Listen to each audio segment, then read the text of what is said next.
नमस्कार, peptic time Madhya Pradesh समाचार में आपका स्वागत है। आज मध्य भारत के लिए, खास तौर पर बुंदेलखंड के लिए और भारत देश के लिए एक बड़ा दिन है।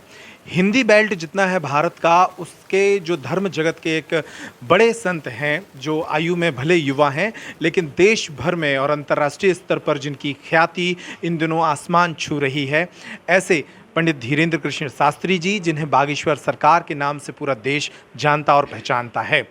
अंतर्राष्ट्रीय कथा व्यास के साथ साथ वो देश की एक जानी मानी सनातन विभूति हैं, जो सनातन के प्रचार के लिए भारत ही नहीं अपितु अंतर्राष्ट्रीय स्तर पर भी काम कर रहे हैं।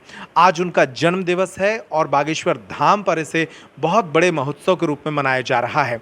इस अवसर पर, इस पुनीत अवसर पर वो हमारे साथ उपस्थित हैं। चंद क्षणों की चर्चा होगी और उनसे इस अवसर पर उनके विचार लेंगे। सबसे पहले तो पूरे पेप्टिक परिवार की ओर से जन्मदिन की बहुत बहुत शुभकामनाएं। एक प्रश्न, इस आयु में पहुंचने पर आज जब पीछे देखते हैं तो क्या लगता है कि जो जन्म का उद्देश्य था, जो लेकर चले थे, क्या इस आयु तक उसको कुछ हासिल कर पाए हैं? जय श्याराम, जय बागेश्वर धाम की संपूर्ण आपकी टीम को बहुत बहुत साधुवाद। जो जीवन में जन्म का उद्देश्य था, अभी ये कह नहीं सकती कि उस पर चल पड़े हैं, पर उसकी तैयारी हो चुकी है, उसकी योजना बन चुकी है। मन मस्तिष्क में, आचार्य चरणों में, संत चरणों में, और जो वास्तविक बागेश्वर धाम बालाजी और पूरे विश्व के भगवान सरकार, राम जी, हनुमान जी या जो भी भगवान हैं, उनके अनन्याश्रित भक्त हैं, उन सबके प्रति भाव बना रहे, ये विचार दृढ़ हो गया तो हमें लगता है यात्रा प्रारंभ हो गई है। बहुत जल्दी मुकाम भी मिलेगा, बहुत जल्दी यात्रा भी शुरू होगी और पूरा विश्व राममय होगा और मानव होकर के हम मानव के काम आ सकेंगे। ऐसी कोशिश अनवरत है। लोगों की दृष्टि से ज़रूर कार्य सफल हो रहे हैं। आज देश भर के श्रद्धालुओं के लिए बहुत बड़ा दिन है। बागेश्वर धाम की बगिया से जुड़े ऐसे लाखों लोग हैं जो आज के दिन को मना रहे हैं उत्साह के साथ। उनसे क्या कहना चाहेंगे? सब तो कह रहे हैं कि आज 4 जुलाई है, आपका जन्म दिवस है। हमें लगता हमारी आयु के 1 साल और कम हो गए हैं। हमें ये लग रहा, सब बहुत बधाइयाँ दे रहे हैं, तरह तरह से उत्साह मना रहे हैं। भारत में ही नहीं, अपितु अभी लंदन से खबर मिली कि वहाँ पर पूरे पागल जुड़ करके इंटरनेशनल सिद्धाश्रम शक्ति सेंटर पर बैठ करके श्री हनुमान चालीसा का पाठ कर रहे हैं। प्रसन्नता भी है। हमारे बागेश्वर धाम के अनुयायी, हम बड़े गौरवान्वित महसूस कर रहे हैं कि उस परिवार से हैं, बागेश्वर धाम परिवार से, जिसके पागल बड़े प्रसन्न हैं। हमारे लिए ये बड़ा गौरव का विषय है।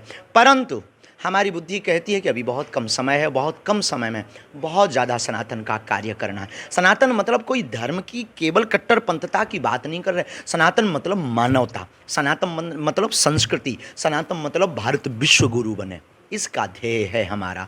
तो हमें लगता है कि बहुत कम समय है, इस यात्रा को और जल्दी पूर्ण करना है, बहुत आगे तक ले जाना है। सब पागलों की आवश्यकता है। फिर भी बहुत हृदय से साधुवाद। अभी पिछले दिनों लंदन से लौटे हैं तो वहाँ तो जन्मोत्सव मनाया जा रहा है।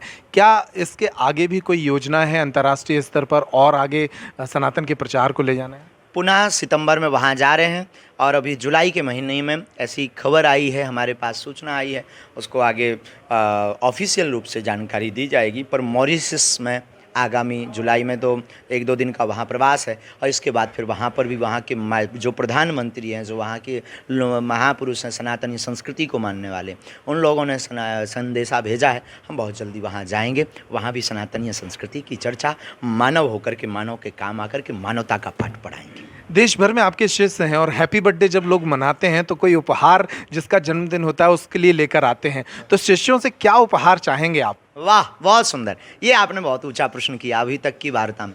हमारे मन में एक ही भाव कि अगर कोई हमें उपहार देना चाहे तो हमें गिफ्ट की आवश्यकता नहीं है। पहले तो हम यही चाहेंगे कि उपहार में आप पहला हमें गिफ्ट ये दें कि आप हमारे हो जाएं और हम आपके हो जाएं। दूसरे उपहार की हमें आवश्यकता यह है कि एक एक हनुमान चालीसा का पाठ आप घर पर बैठ कर के करें और हनुमान जी से ये प्रार्थना करें कि हमारी बुद्धि सदैव शुद्ध रहे, तन मन धन से संत आचार्य और जो भारत में भक्त हैं जिसका कोई नहीं है, उसकी सेवा में हमारा मन चित्त लगा रहे। ऐसा हमें आशीर्वाद बालाजी से दिलवाएं। अब आप तो हमारे परिवार होंगे, ऐसा हनुमान जी से आप प्रार्थना कर सकते। इससे बड़ा कोई उपहार नहीं है, हमारे लिए अमूल्य उपहार है। आमतौर पर लोग अपने जन्मदिन पे कोई संकल्प लेते हैं। आपने पहले ही कई सारे संकल्प ले रखे हैं, गरीब कन्याओं के विवाह कराने के, अन्नपूर्णा चलाने के। क्या इस जन्मदिन पर भी कोई नवीन संकल्प उठा रहे हैं? इतनी ज़िंदगी जुड़ी है तो और एक सही कहते हैं कि इतने लड्डू खाए हैं, एक और सही, क्या बिगड़ेगा। कल हमने एक पाश्चात्य सभ्यता में जो जन्मदिवस मनाया जाता उस पर रोक लगाई और पूर्ण रूप से प्रतिबद्ध रूप से संकल्प रूप से निवेदन किया कि आज के बाद कालांतर में कभी भी केक नहीं काटेंगे। बिना केक काट करके श्री सीताराम नाम संकीर्तन करके और संतों के साथ बैठ करके जीवन में जन्मदिवस मनाएंगे। प्रत्येक युवाओं से भी कहेंगे, अगर आपको अपने जन्मदिवस को बहुत यादगार बनाना है, बहुत महोत्सव में मनाना है, भक्ति आध्यात्मिक जन्मदिवस मनाना है, तो माता पिता और संत आचार्य के चरणों में बैठना प्रारंभ कर दो। आपका जन्मदिवस इतना यादगार होगा, इतना आध्यात्मिक होगा, इतना पवित्र होगा, इस जन्मदिवस की प्रशंसा शायद देवता भी करेंगे। बहुत धन्यवाद महाराज जी हमें समय देने के लिए, और हम पुनः आपके उस जन्मदिन पर बहुत शुभकामनाएं देते हैं और यही चाहते हैं कि सनातन का जो प्रचार आप कर रहे हैं दुनिया भर में, इसको और आगे बढ़ाएं। बहुत बहुत धन्यवाद, बहुत बहुत शुक्रिया। जय हो पूरी पेप्टिक टीम की।